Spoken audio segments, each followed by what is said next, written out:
ମୁଁ ସ୍ମିତା ଆପଣ ସମସ୍ତଙ୍କୁ ସ୍ୱାଗତ କରୁଛି ଲର୍ନ ଇନ୍ ପାଇପଲାଇନ ଚ୍ୟାନେଲକୁ। ଏହି ଚ୍ୟାନେଲରେ ଆମେ ପାଞ୍ଚ ଧାଡିରେ ମହାପୁରୁଷଙ୍କ ଜୀବନୀ ବିଷୟରେ ଜାଣନ୍ତି। ଯେତେବେଳେ ପାଞ୍ଚ ଧାଡିରେ ଜାଣନ୍ତି ଅଧିକା ଜାଣିବାକୁ ଇଚ୍ଛା ହୁଏ।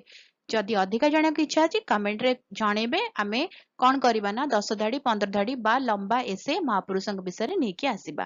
ତାହେଲେ ଆଜିର ଭିଡିଓରେ ଆମେ ଜାଣିବା ଆଉ ଜଣେ ମହାପୁରୁଷଙ୍କ ଜୀବନୀ ମାତ୍ର 5 ଧାଡିରେ। ଆଜିର ଭିଡିଓରେ କଥା ହେବା ଦୋରା ବିଷୋଇ ଏବଂ ଚକ୍ର ବିଷୋଇଙ୍କ ବିଷୟରେ। ଦୋରା ବିଷୋଇ ଏବଂ ଚକ୍ର ବିଷୋଇ ଓଡ଼ିଶାର ସାହସିକତା ପ୍ରଦର୍ଶନ କରୁଥିବା ଦୁଇ ଜଣ ମହାନ ସ୍ୱାଧୀନତା ସଂଗ୍ରାମୀ ଥିଲେ। ସେମାନେ ବ୍ରିଟିଶ ଶାସନ ବିରୁଦ୍ଧରେ କନ୍ଧ ବିଦ୍ରୋହର ସମ୍ପୂର୍ଣ୍ଣ ନେତୃତ୍ୱ ନେଇଥିଲେ ଆଉ ତାଙ୍କର ଭୂମିକା ଅତ୍ୟନ୍ତ ଗୁରୁତ୍ୱପୂର୍ଣ୍ଣ ରହିଥିଲା। ଯେତେବେଳେ ଦୋରା ବିଷୋଇ ବକ୍ସି ଜଗବନ୍ଧୁଙ୍କ ସହିତ ଘନିଷ୍ଠ ଭାବରେ କାର୍ଯ୍ୟ କରୁଥିଲେ ସେତେବେଳେ ଚକ୍ର ବିଷୋଇ କନ୍ଧ ଜନଜାତିର ନେତୃତ୍ୱ ନେଇଥିଲେ।